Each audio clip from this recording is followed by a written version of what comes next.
Cerita aku tentang kenekatan aku bareng dengan Pak suami yang datang merantau ke Pulau Kalimantan Timur, Samarinda. Jadi sambil aku beberes, aku mau ceritain pengalaman aku datang ke Kalimantan Timur, Samarinda. Tapi sebelumnya aku mau spill kalau barang-barang yang ada di kosan aku ini kebanyakan itu donatur dari tante aku. Soalnya waktu aku pertama kali datang ke Kalimantan itu, aku cuman bawa baju beberapa potong, dan barang-barang pun yang tentang perabotan rumah tangga aku nggak bawa sama sekali. Karena semuanya aku tinggalin di Poso, Sulawesi Tengah, tepatnya di rumah mertua aku. Tapi nanti aku bakalan balik lagi ke Poso untuk ngambil semua barang-barang perabotan yang udah aku titip dulu sementara di rumah mertua aku. Awal pertama aku datang ke Kalimantan itu karena kenekatan kita berdua dengan Pak suami. Awalnya ada salah satu teman aku dari Palopo yang tinggal di Kalimantan, tapi dia juga sebenarnya kerja. Nah, kebetulan waktu itu dia lagi butuh safety. Terus teman aku nih ngechat ke aku kalau dia lagi butuh safety, dan kebetulan juga Pak suami itu punya sertifikat safety walaupun dia itu lagi ngehonor selama 5 tahun di kantor kejaksaan Poso. Jadi dengan segala macam pertimbangan, kami berdua mempertimbangkan untuk senekat ini ngambil persetujuan untuk datang ke Kalimantan Samarinda. Walaupun awalnya itu sangat berat dan beberapa keluarga nggak setuju karena kita merantaunya udah sejauh ini. Tapi mau gimana lagi, kita juga udah berkeluarga, punya anak, punya yang namanya privasi dan masa depan keluarga kecil kami. Karena nggak mungkin ya kan kita tuh jadi benalu untuk keluarga sendiri, walaupun juga itu adalah orang tua sendiri. Nggak mungkin kita menjadi benalu. Itu salah satu dari persekian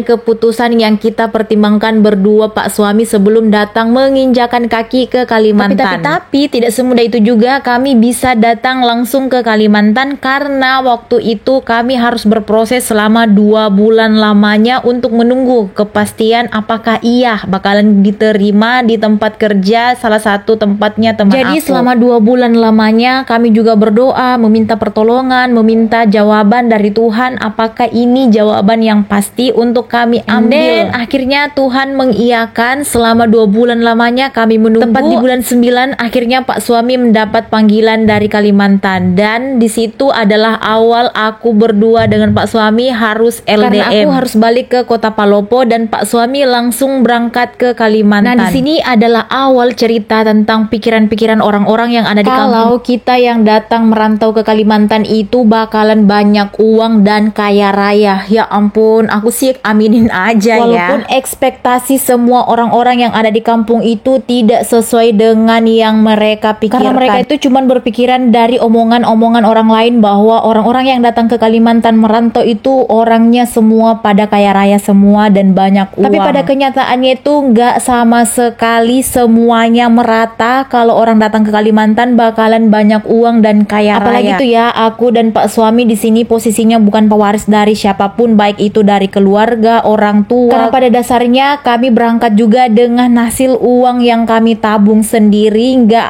ada yang namanya didonaturin sama siapapun. Jadi tolong dicatat. Tapi cerita awalnya di sini Pak suami sebelum berangkat ke Kalimantan, dia udah dapat persetujuan dari bos perusahaan yang akan dia tempati kerja kalau dia bakalan mendapatkan gaji sesuai dengan UMR. Kalian semua pasti tahu berapa UMR di tahun 2023 di Pulau Kalimantan alias Provinsi Kalimantan Timur. Yaps, benar, 3,5 juta ketimbang UMR yang ada di kota Poso. Yang pada saat itu Pak suami honor di Kejaksaan Poso. Nah, itu menjadi salah satu pertimbangan kami berdua untuk memutuskan datang ke Kalimantan Timur. Merantau jauh-jauh dari keluarga dan cuman bermodalkan pakaian beberapa potong aja. Karena bukan cuman itu aja, karena perusahaan juga menjanjikan bakalan memberikan mes atau tempat tinggal secara gratis. Tapi ternyata pengalaman itu diutamakan paling terdepan. Nah, karena Pak suami tuh nggak punya sama sekali pengalaman tentang dunia safety-safetyan, maka dari itu gajinya yang dia dapatkan pertama awal datang ke Kalimantan itu di luar dari ekspektasi yang dijanjikan kepada kami. Sedangkan pikiran orang-orang bahkan keluarga sendiri memikirkan bahwa wah,